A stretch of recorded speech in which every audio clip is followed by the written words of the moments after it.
Susunan acara kegiatan latihan dasar kepemimpinan siswa secara daring. Senin hingga Rabu, 7 sampai 9 September 2020. Yang terhormat, Kepala SMA Negeri 1 Rawalo, yang kami hormati, Bapak Ibu Guru Karyawan SMA Negeri 1 Rawalo, serta teman-teman peserta LDKS yang berbahagia. Assalamualaikum warahmatullahi wabarakatuh. Salam sejahtera untuk kita semua. Pertama, marilah kita panjatkan puji syukur kita kehadirat Allah Subhanahu wa Ta'ala, karena kita masih bisa diberi kesempatan untuk mengikuti kegiatan LDKS di hari kedua. Tak lupa sholawat salam untuk junjungan kita Rasulullah Shallallahu Alaihi Wasallam. Sebelum kegiatan LDKS dimulai, izinkan kami membacakan susunan acara pada hari ini sebagai berikut. Acara 1. Pembukaan. 2. Pengisian pertama adalah materi tentang problem solving. 3. Pengisian kedua adalah tentang penguatan karakter. 4. Pengisian ketiga adalah materi retorika. 5. Penutup. Baiklah, Bapak Ibu yang saya hormati, serta peserta LDKS yang berbahagia, mengawali kegiatan hari ini, mari kita buka dengan lafal basmalah bersama-sama. Bismillahirrahmanirrahim. Kegiatan selanjutnya adalah pengisian materi tentang problem solving yang akan disampaikan oleh Ibu Endah Firdijani SSI. Kepada beliau dipersilahkan.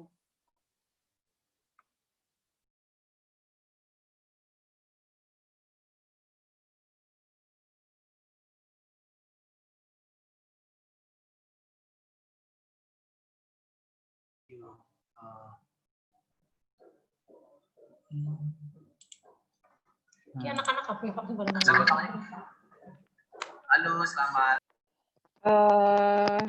Kami ulangi.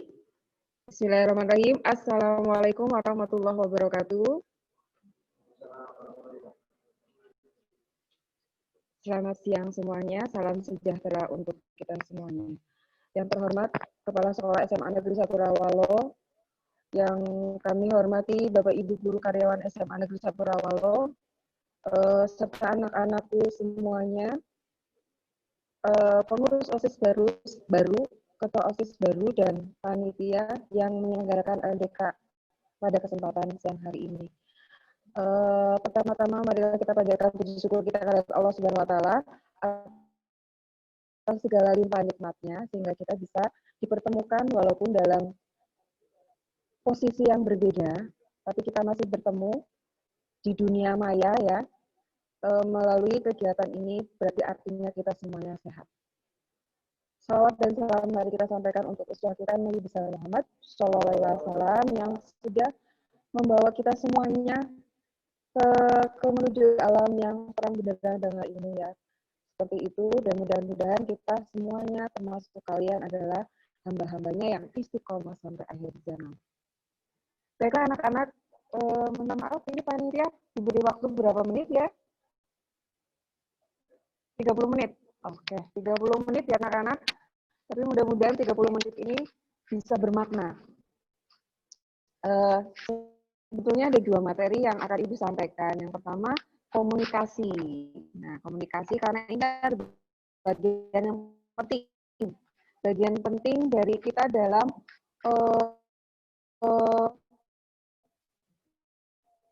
berinteraksi dengan orang lain ya, karena kita adalah makhluk sosial. Gitu. Jadi ada komunikasi.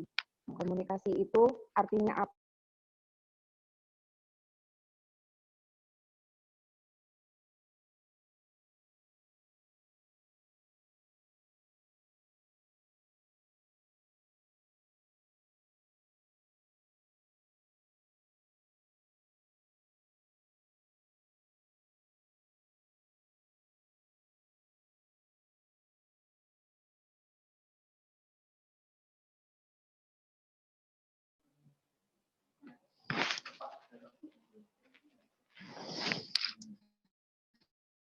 Ya, tadi ada sedikit trouble, maaf, bisa join lagi ya, mudah-mudahan lancar ke depannya. Jadi, Ibu ulang.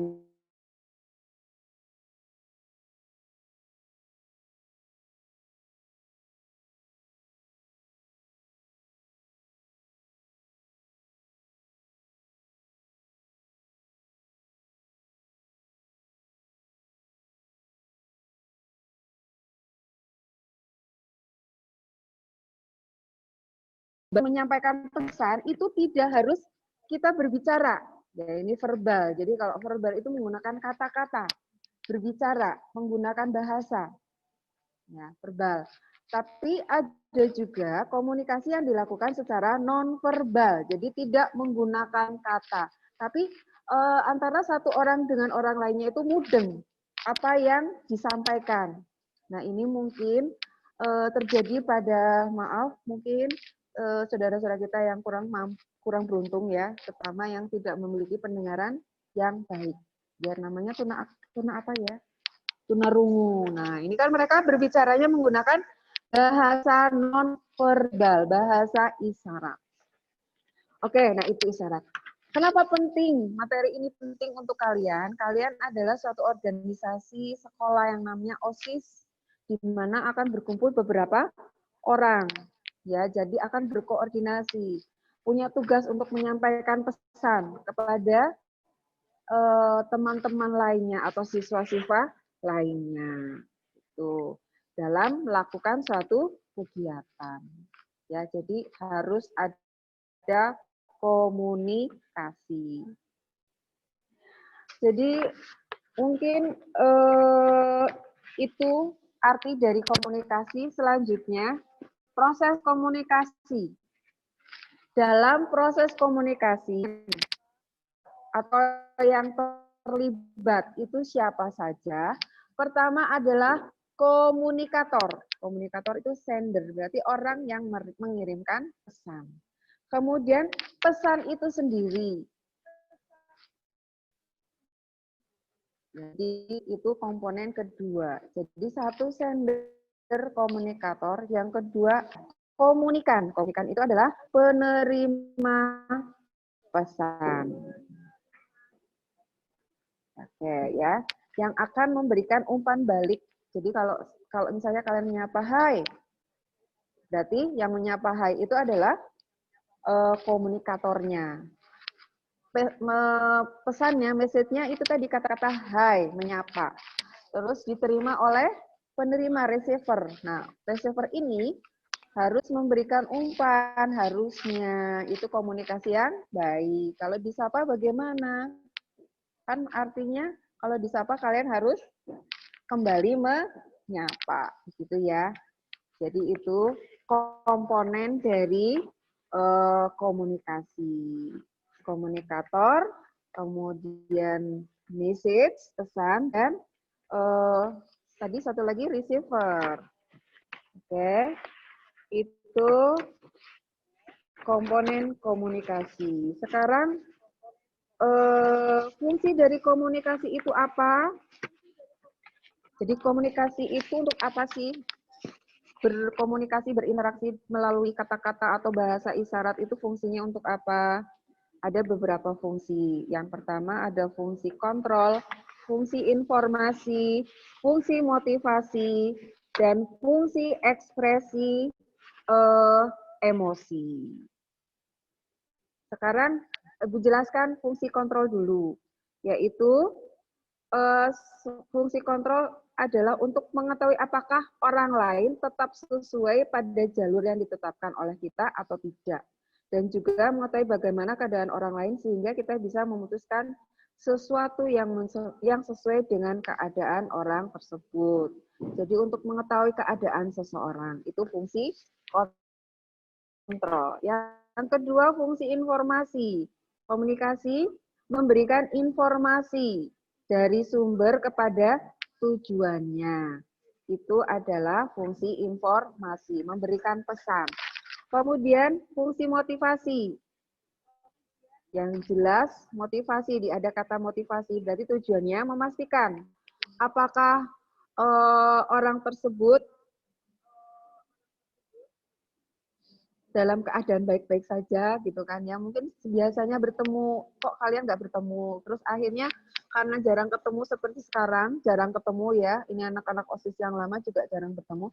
Bagaimana cara berkoordinasinya? Lewat misalnya WA, misalnya lewat handphone. Handphonenya Android ya, bisa lewat WA, bisa lewat SMS atau telepon secara langsung. Nah, itu adalah memotivasi karena biasanya ya sering ketemu, terus kemudian jarang ketemu. Kan ingin tahu keadaannya, apakah baik-baik saja. Kan ada ya, selama pelajaran daring ini, ternyata banyak juga siswa yang masih kurang aktif di pembelajaran online-nya. Nah, ini banyak kendalanya memang. Nah, biasanya ada beberapa guru yang meminta tolong kepada pengurus kelas atau temannya untuk memantau keadaan temannya. Ini kan perlu komunikasi. Tuh.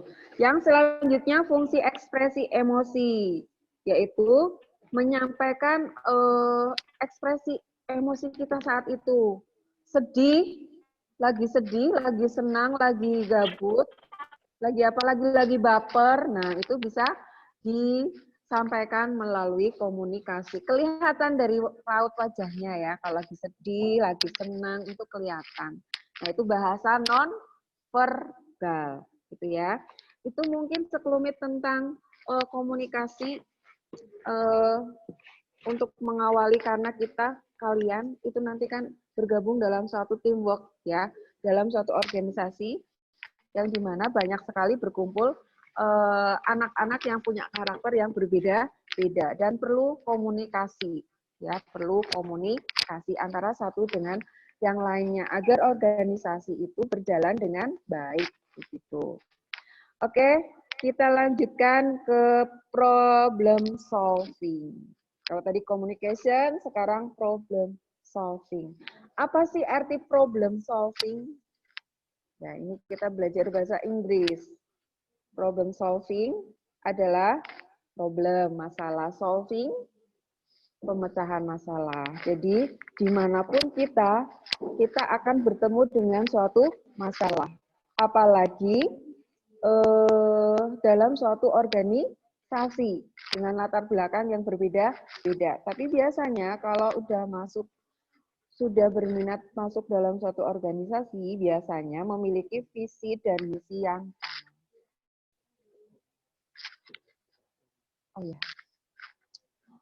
ya, jadi itu problem solving. Ya, kalian pasti akan menemukan masalah. Untuk saat ini pun kita sedang menghadapi masalah ya anak-anak ya. Ya apa enggak? Masalahnya apa? Ya, masalahnya adalah COVID-19. Di mana dengan adanya COVID ini kita dipaksa untuk tidak bertemu atau berinteraksi secara langsung. Walaupun mungkin masih bisa kita lakukan tatap muka bertemu langsung, tapi kita harus ingat mematuhi protokol kesehatan. Ya. Jadi mungkin kalian suatu saat akan dikumpulkan oleh pembina untuk koordinasi. Itu boleh nggak? Boleh. Tapi ada syaratnya tadi, harus pakai protokol kesehatan. Apa aja? Ya, Ibu ingatkan lagi, jangan lupa bermasker. Ternyata ini masker ternyata adalah sepertinya sepele, tapi kekuatannya atau efeknya luar biasa ya. Bisa mencegah terjadinya penularan COVID-19. Dari apa? Penularannya yaitu dari droplet.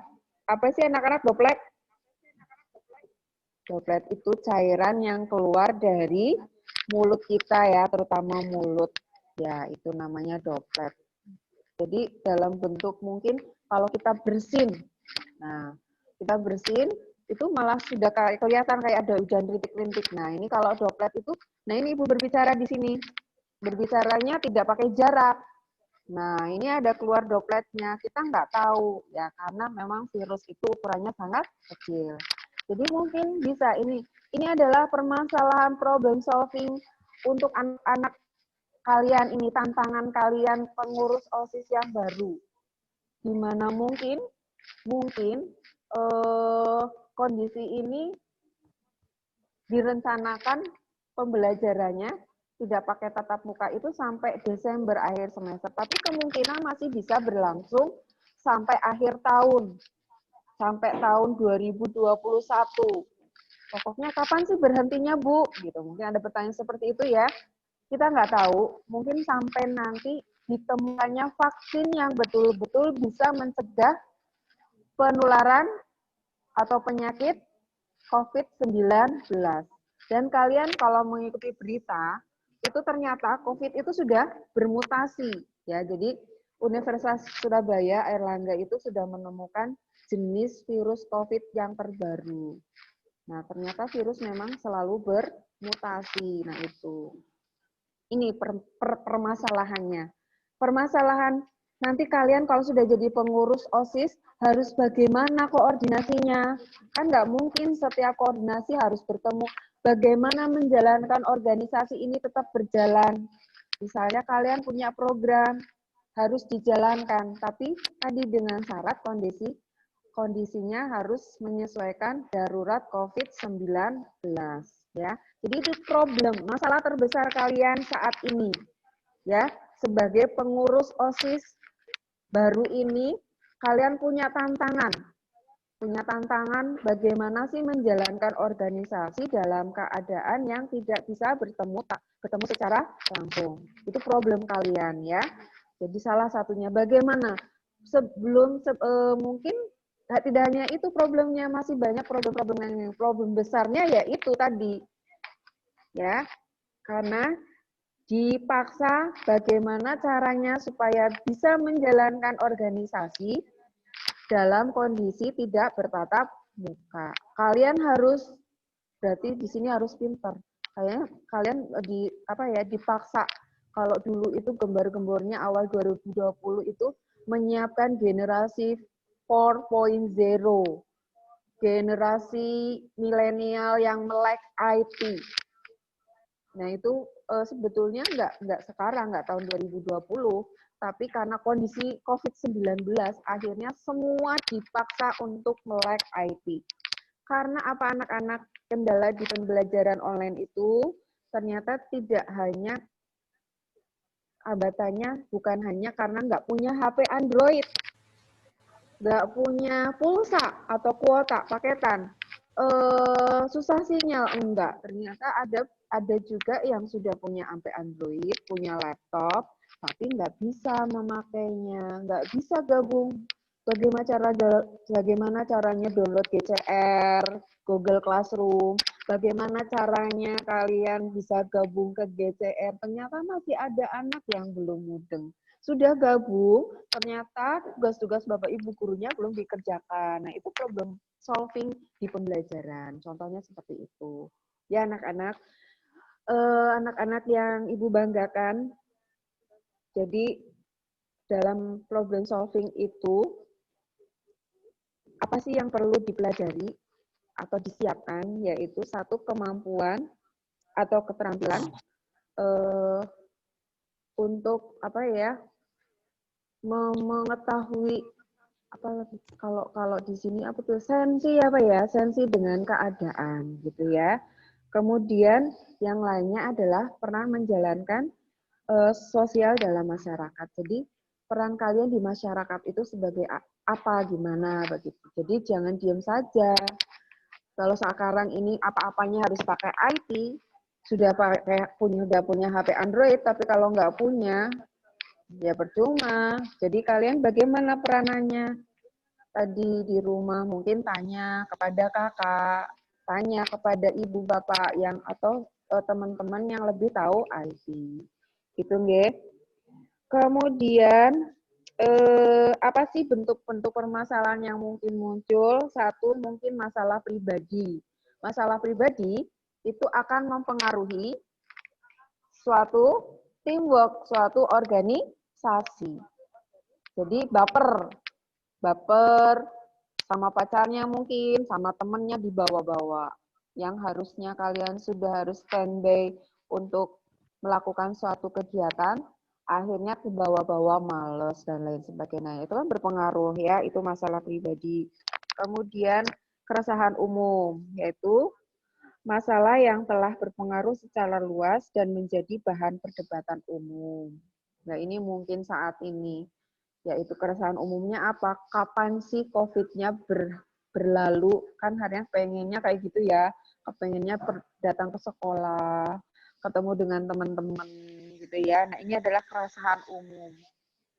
Kemudian masalah sosial, yaitu suatu kondisi yang dinyatakan tidak sesuai dengan nilai-nilai yang dianut oleh sebagian warga dan ada kesepakatan untuk mengubah kondisi itu. Jadi ini kaitannya dengan norma-norma.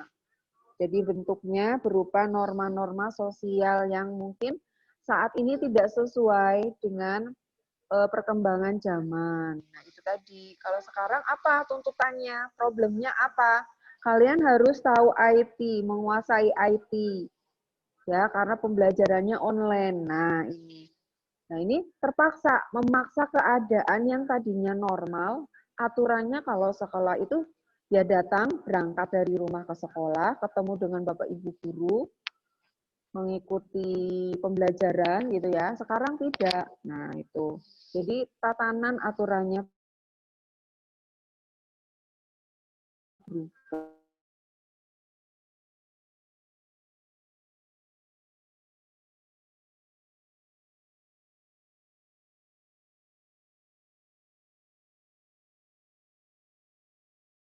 Kompleks terhadap masyarakat. Jadi paling dasar ya. Kemudian sekunder, kondisi yang berbahaya terutama disebabkan oleh masalah sosial yang sangat berpengaruh. Nah ini, kenapa sih semakin hari kok jumlah pasien COVID-nya semakin banyak? Nah ini mungkin jadi masalah sosial sekunder, ya. Karena apa? Ini udah melibatkan banyak orang, gitu ya. Sudah banyak melibatkan orang. Karena apa? Ya kita harus tadi masih banyak saya lihat juga Ibu lihat langsung itu di tempat-tempat umum banyak orang yang tidak peduli, masih suka berkerumun gitu ya, tidak menggunakan masker gitu. Nah, itu adalah suatu tingkat masalah sudah sosial, bukan primer lagi. Kalau primer lebih ke pribadi mungkin ya, lingkupnya lebih pribadi gitu ya. Kalau sosial udah skalanya udah besar. Kemudian tertier, kondisi berbahaya yang langsung atau tidak langsung merupakan akibat dari masalah yang lebih dominan. Jadi ini sudah merupakan masalah yang kalau di sekolah tingkatannya pertama mungkin masalahnya di kelas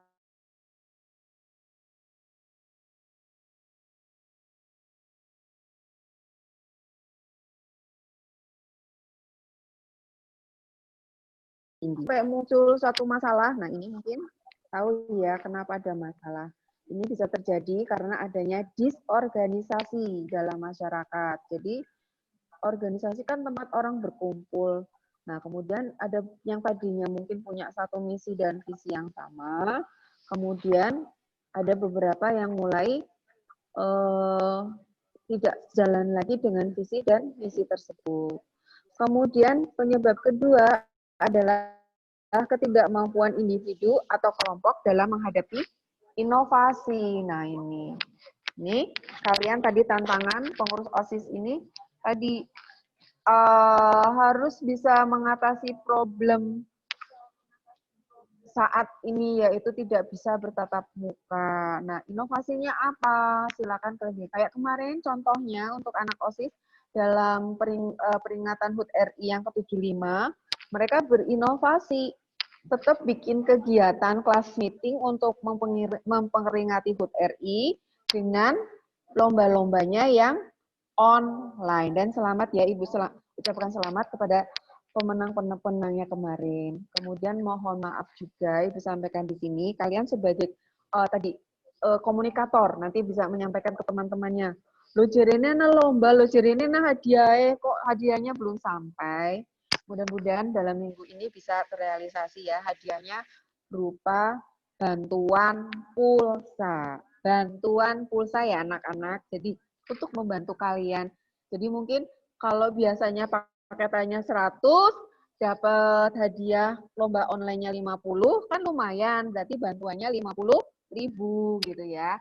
Jadi selamat kepada pemenang, tetap kreatif, tetap inovatif. Nah, itu harapannya seperti itu. Walaupun tidak bisa bertatap muka, tapi di sini pengurus OSIS-nya luar biasa, bisa mengadakan atau melaksanakan kegiatan HUT RI dengan cara daring atau online gitu ya. Itu contohnya, contoh inovatif kreatif gitu ya.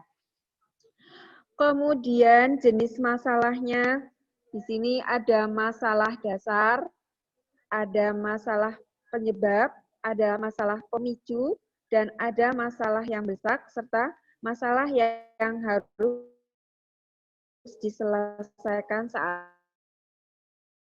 itu. Ada tahapannya yang sekolah berlaku lama. Saya juga beberapa kali pengurus OSIS Japri, Bu, jadi enggak sih bantuan pulsanya yang buat lomba gitu? Iya jadi, tapi kan kami kesiswaan harus berkoordinasi dulu dengan Bapak Kepala Sekolah, ya begitu. Nah itu bertahap, mencari solusinya bertahap, tidak harus detik saat itu juga. Itu ya, itu contohnya. Terus tapi ada juga kalian harus memecahkan masalahnya saat itu. Saat itu juga harus mungkin ketemu dengan masalah dan harus dipecahkan saat itu. Banyak itu yang sifatnya spontan. Misalnya apa? Misalnya mungkin ini sering kejadian begini.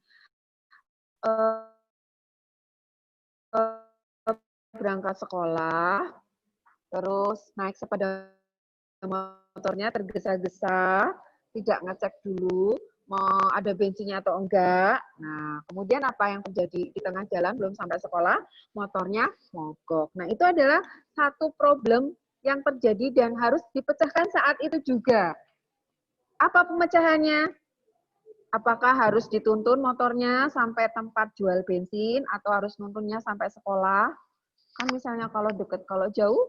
Nah, jadi apa sih? Nah, kalian kan punya alat komunikasi. Nah, bisa nggak hubungi temennya kalau ada paketannya, bisa nggak? Atau kalau misalnya nggak hubungi pakai HP, kan mungkin ya kalau kalian tipe orang yang terbuka, punya banyak temen, jadi kalau misalnya ada sesuatu di jalan, masalah, nggak usah galau, karena banyak teman, pasti banyak teman, banyak lewat jalan itu, nah minta tolong. Terpecahkan nggak masalahnya? Mudah-mudahan terpecahkan. Nah, itu salah satu mungkin problem permasalahan yang harus diselesaikan saat itu juga setelah spontan. Gitu ya. Itu mungkin dari panitia waktunya gimana? Udah cukup atau belum? Pas banget, katanya pas banget. Jadi mungkin sedikit anak-anak, mudah-mudahan kita bisa dipertemukan dengan segera ya. Ibu juga pengen kenal kalian semuanya, pengen bertatap muka. Mungkin kita bisa mengadakannya.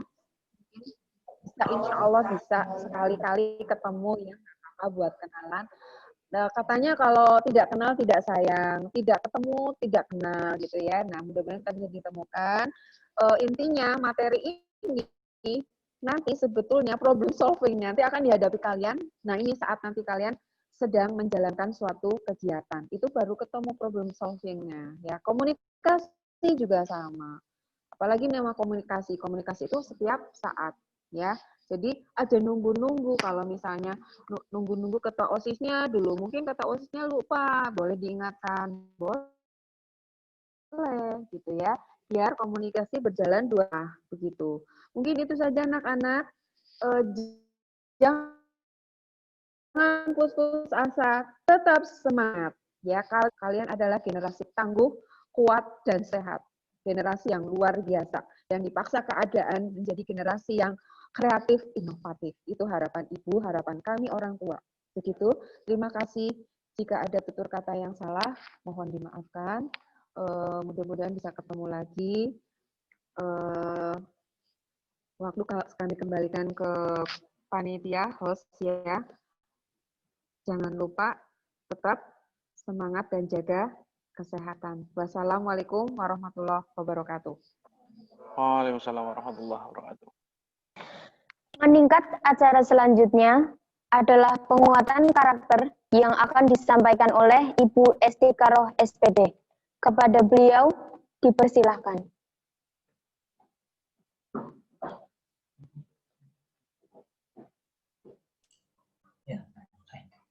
Artinya sekarang. Ya, sudah.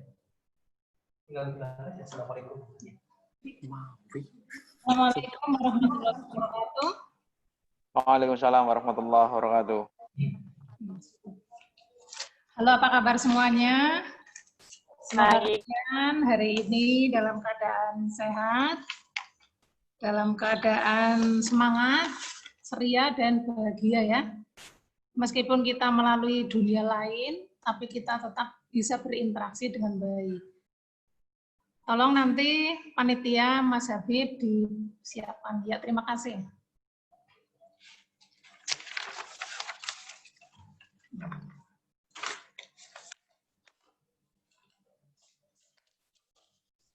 Saya lanjutkan. Dengan keadaan kalian yang sekarang dalam berinteraksi lewat dunia maya, saya harap kalian akan tetap semangat, akan tetap mensyukuri semua kenikmatan yang diberikan, sehingga nanti kalian akan muncul rasa sehat lahir dan batin. Kesehatan lahir itu misalnya kalau kita lihat ya, kita akan merasakan semangat, fit, bugar dan sebagainya. Tapi kalau kesehatan batin itu yang sulit kita capai manakala kita tidak bersyukur. Maka marilah kita bersyukur dengan apa semua yang sudah diberikan, semua kenikmatan yang luar biasa. Nah, tidak lupa saya juga ingin memperkenalkan diri terlebih dahulu karena mungkin ada beberapa peserta yang belum mengenal saya. Nama saya Estikaroh, guru mata pelajaran sosiologi. Kalian tahu kan, sosiologi ini hubungannya dengan masyarakat, jadi mari kita bangun interaksi yang baik, sesuai dengan nilai-nilai sosial yang baik juga, yang nanti akan menggambarkan karakter-karakter yang mulia. Dan saya ingatkan, dalam kondisi yang seperti ini, saya ingatkan kembali, terutama kepada saya sendiri, khususnya dan umumnya kepada semuanya ya, peserta, pengurus OSIS, bahwa di masa pandemi ini, Ibu harap kalian tetap menerapkan protokol kesehatan, dengan salah satunya menjaga kesehatan yang baik, kemudian makan makanan yang sehat, yang bergizi, minum air putih yang sehat. Kalau bisa itu air putih yang sudah direbus sampai mendidih berkali-kali, sehingga nanti sehat ya. Kemudian jangan lupa olahraga, dan budayakan kalian itu menggunakan masker pada saat kalian beraktivitas di luar lingkungan rumah. Itu harus dibudayakan. Nah, perilaku-perilaku seperti ini, kalian salah satunya menerapkan protokol kesehatan, kemudian kalian tetap sabar, semangat, bersyukur, itu sudah menggambarkan adanya karakter-karakter yang baik yang kalian miliki. Jadi, kalau bicara karakter, tentu saja kalian itu kan sudah tidak asing lagi. Apa itu sebenarnya karakter? Nah, maka nanti pada pertemuan ini, mari kita pahami bersama tentang karakter itu sendiri yang kemudian nanti lebih lanjut lagi akan meningkat supaya nanti lebih kuat lagi karakternya itu nanti ada pendidikan karakter.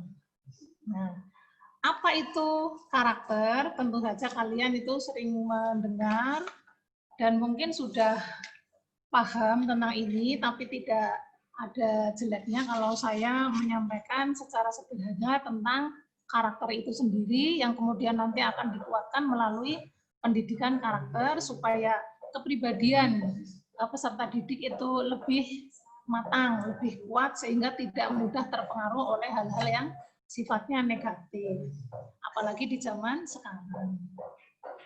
Arti sederhana karakter itu sebenarnya adalah kepribadian atau perilaku Ada yang berpendapat karakter itu sifat. Atau di sini ada yang mengungkapkan lagi itu hati.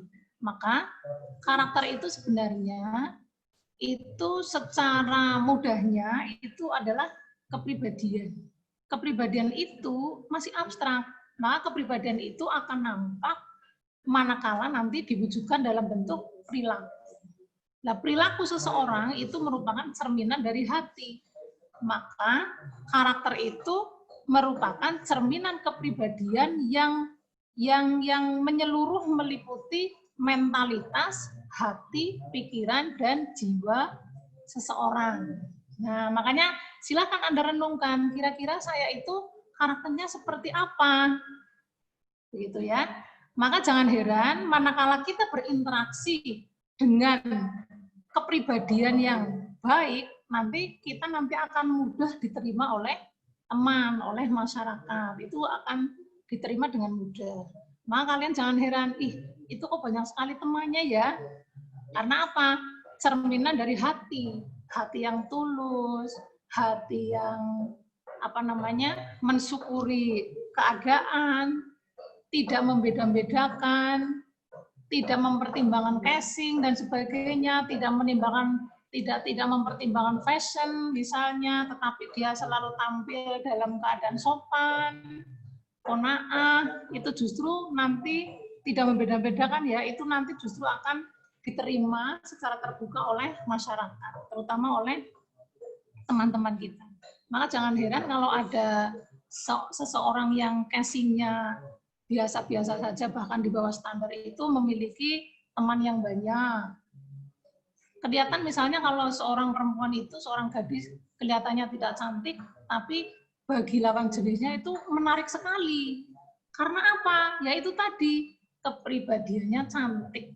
Nah, itu kepribadiannya cantik. Nah, bagaimana dengan kalian? Apakah kalian tidak tertarik dengan dengan kepribadian yang cantik?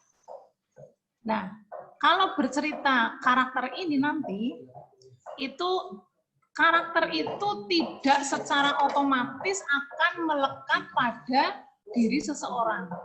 Tetapi karakter itu nanti akan diperoleh melalui suatu proses yang lama. Proses yang lama ini diperolehnya itu melalui proses pendidikan atau dikenal dengan istilah lain itu proses sosialisasi. Nah, sosialisasi nanti itu tidak hanya diberikan di sekolah saja, justru nanti dalam proses sosialisasi atau pendidikan karakter itu nanti akan melibatkan komponen-komponen yang lain. Misalnya yang pertama dan utama adalah keluarga. Nah, ini keluarga merupakan komponen yang utama dan pertama yang akan menanamkan dasar-dasar moral kepada anaknya. Di mana dalam keluarga nanti seorang anak itu akan tumbuh, akan berkembang kepribadiannya nanti. Perilaku-perilaku yang baik itu akan ditanamkan. Jadi penanaman nilai-nilai moral itu sejak awal itu di keluarga terlebih dahulu. Jadi seperti keluarga kalian, tidak ada keluarga kalian Bapak Ibu yang memberikan contoh-contoh perilaku yang tidak baik. Misalnya itu kan tidak ada kan? Semua orang tua itu mengharapkan anaknya itu memiliki perilaku yang baik, memiliki kepribadian yang baik. Nah, itu karakter. Jadi karakter itu luas banget penerapannya di masyarakat. Kemudian setelah keluarga nanti, karakter itu nanti akan dikembangkan lagi, akan dikuatkan lagi melalui sekolah. Dari sekolah ini melalui kegiatan pembelajaran itu nanti akan dikembangkan, akan dikuatkan. Nah, setelah itu nanti akan di komponen selanjutnya adalah masyarakat. Tidak hanya masyarakat, itu kelompok-kelompok sosial yang lain juga ikut mempengaruhi, ikut membantu membentuk kepribadian. Contohnya adalah lingkungan kerja. Makanya di lingkungan kerja, siapapun orang yang sudah kerja itu nanti akan komitmen, akan bertanggung jawab, akan taat kepada norma-norma yang berlaku.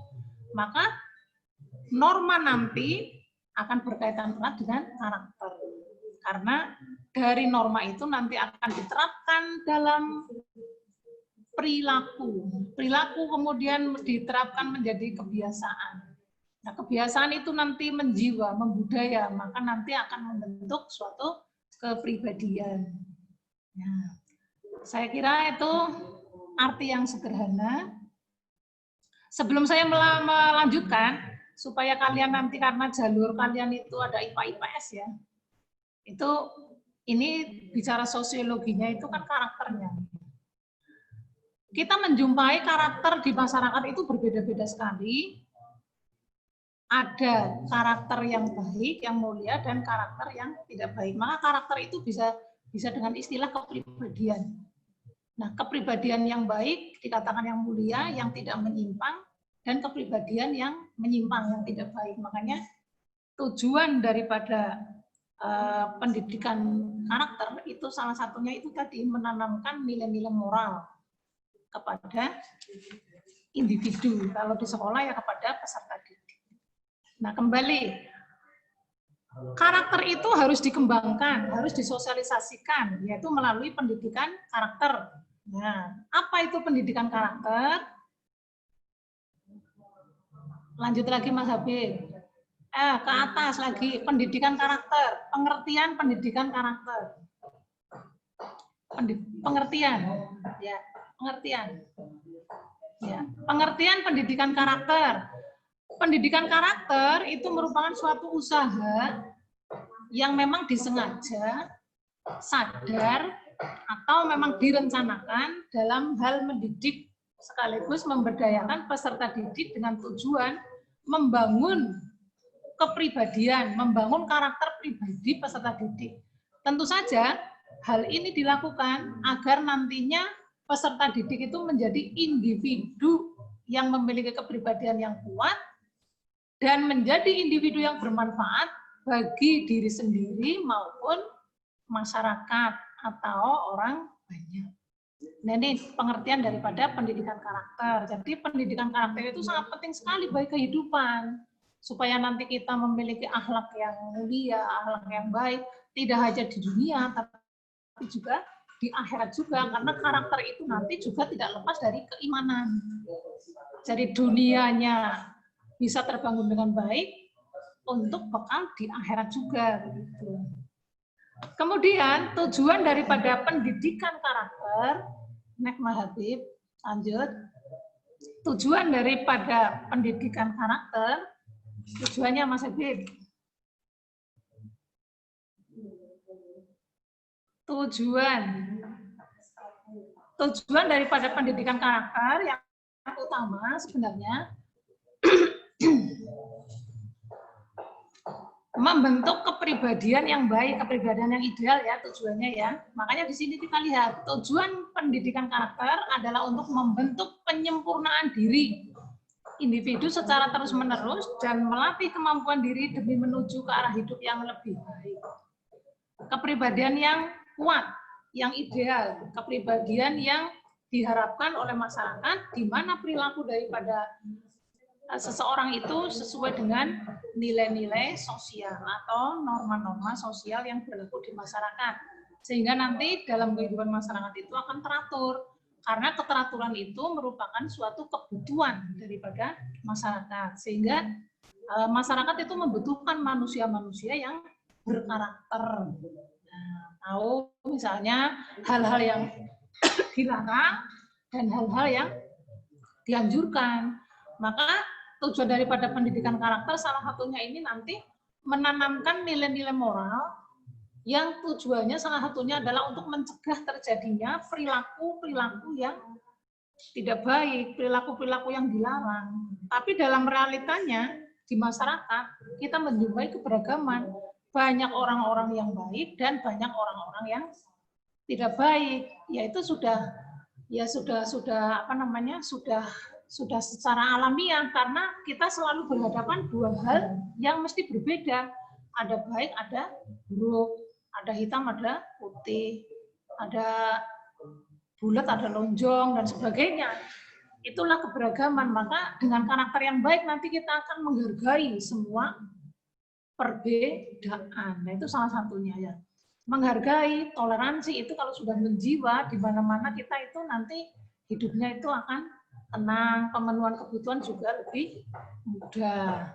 Apalagi disertai dengan keikhlasan, yaitu nilai-nilai agamanya itu muncul, ikhlas, ya, ikhlas berbagi, menolong, atau kerjasama. Nah, selain itu, pendidikan karakter juga berfungsi, memiliki fungsi. Fungsi pendidikan karakter. Ya. Fungsi pendidikan karakter salah satunya di sini adalah mengembangkan potensi dasar manusia agar menjadi individu yang berhati. Nah, kalau yang berhati kan berarti punya rasa, bisa memanage emosi, hati-hati dalam hal pembicaraan, jadi harus bisa mengolah hati, pikiran, dan berperilaku baik, jadi berkesinambungan. Selanjutnya, fungsinya bisa membangun dan memperkuat perilaku masyarakat. Jadi harus dikuatkan ini perilaku-perilaku yang baik, dikuatkan, dikembangkan. Dalam hal ini masyarakat Indonesia yang beraneka ragam atau multikultural. Jadi kita tuh harus menghargai berbagai macam perbedaan, tidak boleh kita diskriminasi dengan orang-orang yang berbeda, kita harus toleransi dengan agama yang berbeda, dengan budaya yang berbeda, dengan pandangan-pandangan yang berbeda, kita itu harus menghargai pendapat-pendapat yang berbeda, seperti halnya kalian sekarang sedang belajar berorganisasi. Di dalamnya kalian itu harus menerapkan perilaku-perilaku yang baik, menghargai antar teman yang berbeda, menghargai pendapat yang berbeda, toleransi, kerjasama, tulus, rela berkorban. Inilah manfaat kalian nanti bisa dirasakan setelah kalian itu hidup nyata di masyarakat.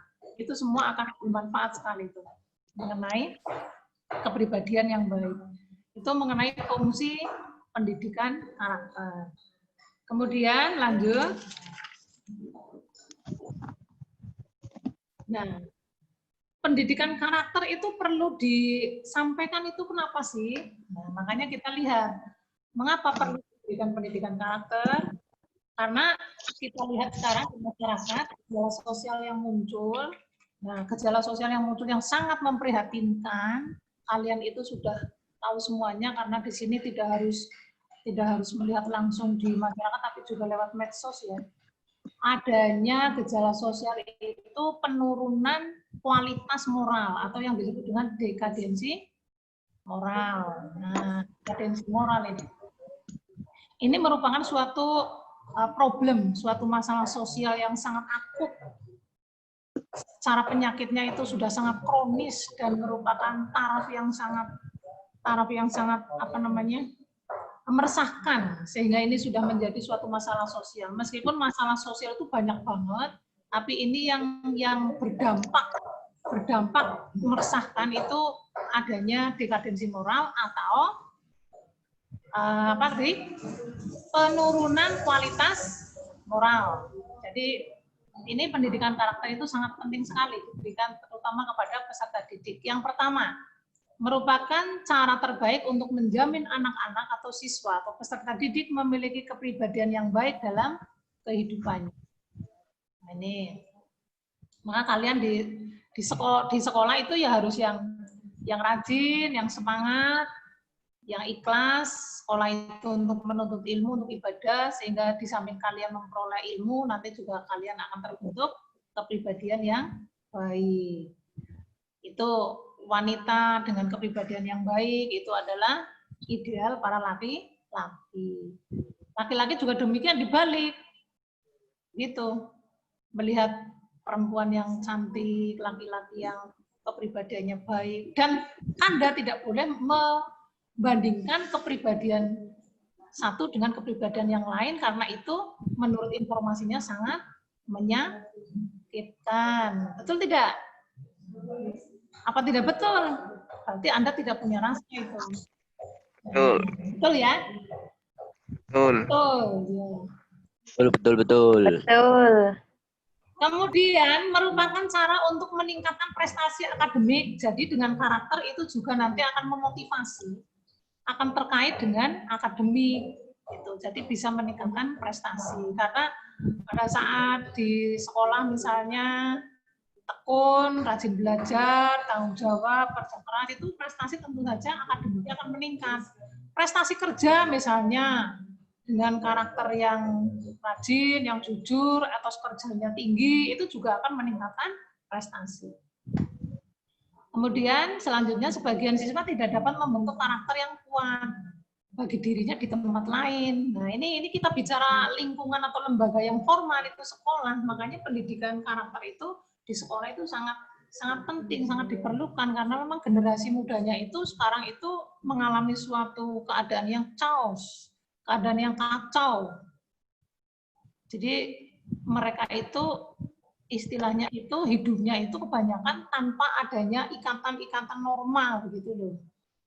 Nah, ini lagi ya, berangkat dari akar masalah yang berkaitan dengan problem moral sosial. Nah, itu tadi yang sudah saya sampaikan, dekadensi moral. Ya. Contoh sederhana,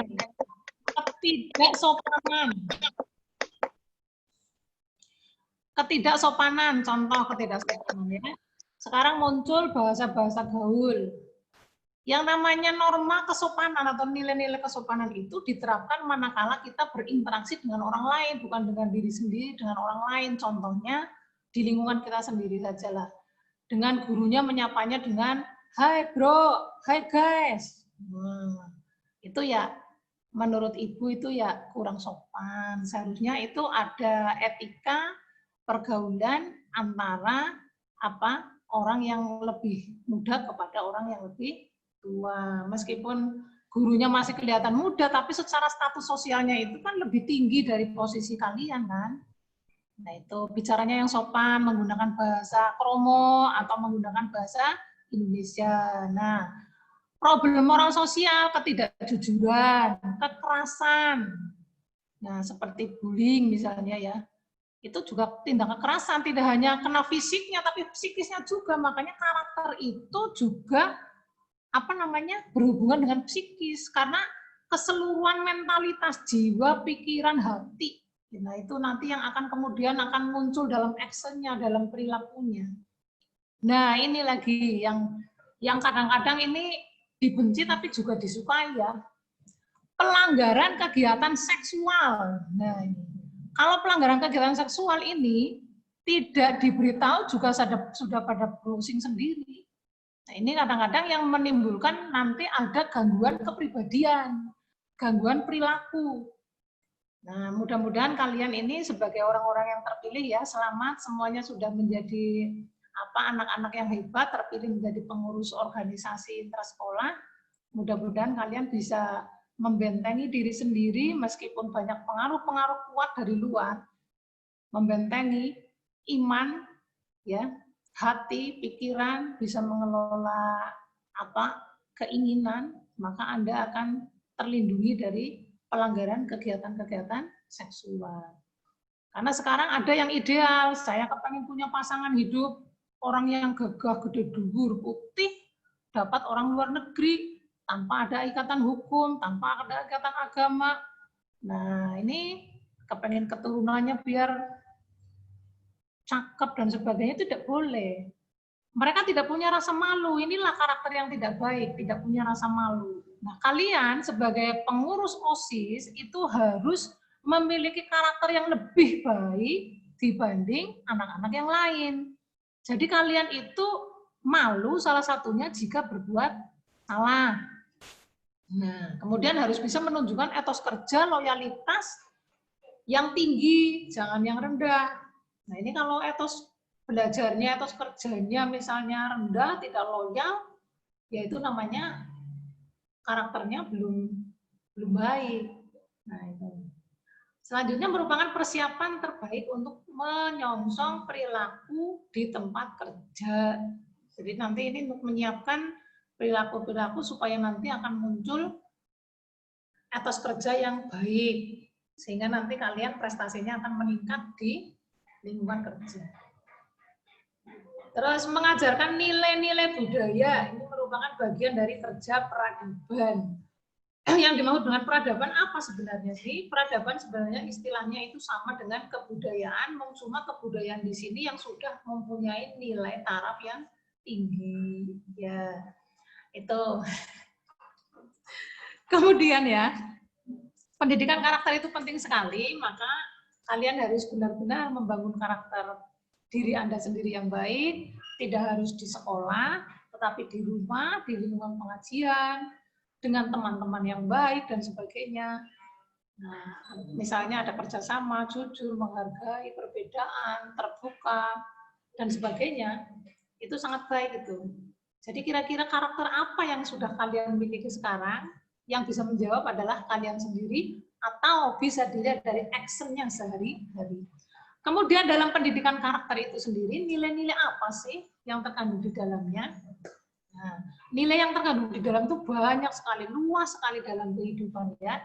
Cuma di sini Ibu sederhanakan ada lima nilai yang terkandung dalam pendidikan karakter yang merupakan nilai utama yang terkandung dalam Pancasila.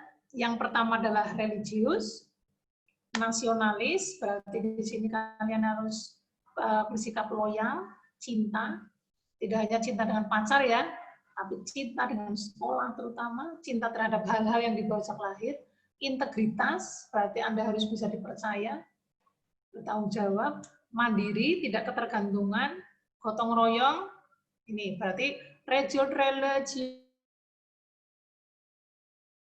royong. Ini nanti akan diterapkan semua dalam organisasi kalian. Ini jangan sampai nanti terjadi konflik. Kalau ini saling berkesinambungan, insya Allah organisasi kalian akan maju, akan bermunculan ide-ide yang brilian. Begitu? Semoga bisa dipahami. Terima kasih atas perhatiannya. Semoga kalian nanti bisa menjadi generasi-generasi yang berkarakter baik, dengan mentalitas yang baik, siap untuk membangun masa depan, baik dunia maupun akhirat. Mohon maaf, penyampaian dari saya, semoga bermanfaat. Apabila banyak kekurangan atau kesalahan, saya mohon maaf, ada yang tersinggung ya. Salam sukses. Wassalamualaikum warahmatullahi wabarakatuh. Salam. Kegiatan berikutnya adalah pengisian materi tentang retorika. Berbicara yang akan disampaikan oleh Ibu Lutfi Nur Hikmah, SPD. Kepada beliau, dipersilahkan.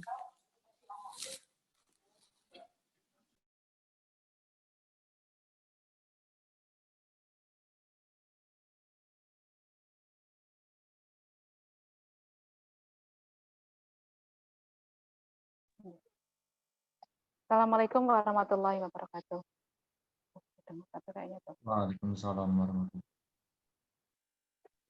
Waalaikumsalam warahmatullahi wabarakatuh. Apakah suara saya terdengar jelas, anak-anak?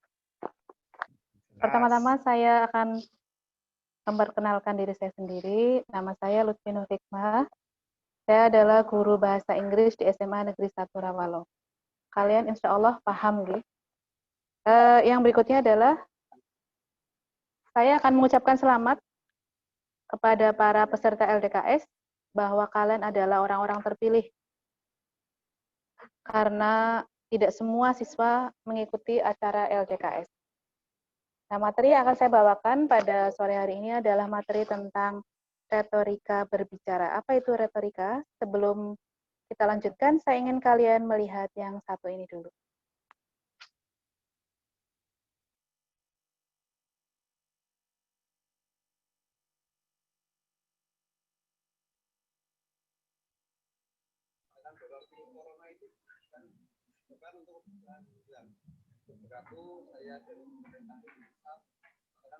Corona itu bukan disebabkan untuk kebersihan. Untuk maka dari itu pemuda-pemuda harus diwajibkan untuk kebersihan secara politik. Jangan terfokus sama sosialisasi dan kondisiasi terhadap jantung dan paru-paru untuk kebersihan kesehatan dan lingkungan mengalami hal-hal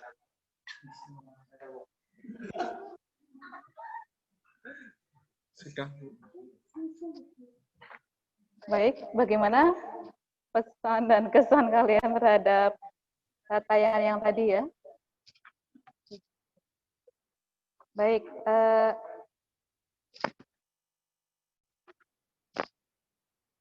kenapa saya menayangkan video tadi adalah sebagai pengantar materi kita pada sore hari ini, betapa pentingnya kita belajar retorika bicara. Itu tadi contohnya ya, mungkin dia belum pernah belajar retorika berbicara hingga akhirnya bicaranya seperti itu. Gitu ya. Makanya untuk kalian para LDKS itu sangat penting sekali untuk mempelajari retorika berbicara itu seperti apa. Apalagi nanti kalian adalah orang-orang yang penting di sekolah ini ya, mengemban amanah yang sangat penting. Jadi kalian itu nanti juga harus belajar retorika berbicara. Karena penting sekali retorika berbicara dipelajari adalah agar kalian itu bisa menggunakan bahasa yang benar, bahasa yang sopan serta santun, bahasa yang bisa dimengerti oleh semua orang. Jadi nanti retorika itu sendiri adalah sebuah ilmu berbicara, ilmu seni berbicara ya, seni berbicara dalam pergaulan dengan itu mengatur pergaulan dengan sesama teman. Dan juga mengatur dengan orang-orang yang mungkin di atas kalian, seperti bapak dan ibu guru, gitu ya, kepala sekolah, dan lain sebagainya itu. Jadi, ilmu retorika itu adalah ilmu yang mengatur tentang seni berbicara. Ya, jadi, slide berikutnya, Mas. Itu di situ ada bahwa retorika adalah ilmu dan seni dalam berbicara, mengatur komposisi kita, menyampaikan atau mengajak orang lain sehingga mudah dipahami dan diterima pendengar, serta terkesan atas apa yang diucapkannya. Kayak tadi itu kan kita nggak tahu ya, kadang suaranya keras, tahu-tahu menghilang begitu saja. Alias kalau orang Jawa bilang gerenyem gitu ya. Retorika dalam bahasa Inggris itu disebut retorik, dalam bahasa Latinnya retorika, dan dalam bahasa Yunani yakni retor yang artinya ilmu berbicara. Seni berbicara atau mahir berbicara, ya, menurut Sunarjo 1983. Retorika merupakan bentuk komunikasi di mana seseorang menyampaikan buah pikirannya baik lisan maupun tertulis kepada hadirin yang relatif banyak dengan berbagai gaya dan cara bertutur, serta selalu dalam situasi tatap muka, face to face, baik langsung maupun tidak langsung. Kemudian manfaatnya nih, apa sih manfaat kita belajar retorika? Satu itu, membuatmu pandai dalam merangkai kata saat berbicara di depan umum. 2. Memahami pentingnya intonasi dalam berbicara dengan orang lain. 3. Ide yang ingin kamu sampaikan kepada orang lain akan lebih mudah dicerna. 4. Mempelajari retorika, kamu juga akan pandai menjadi MC.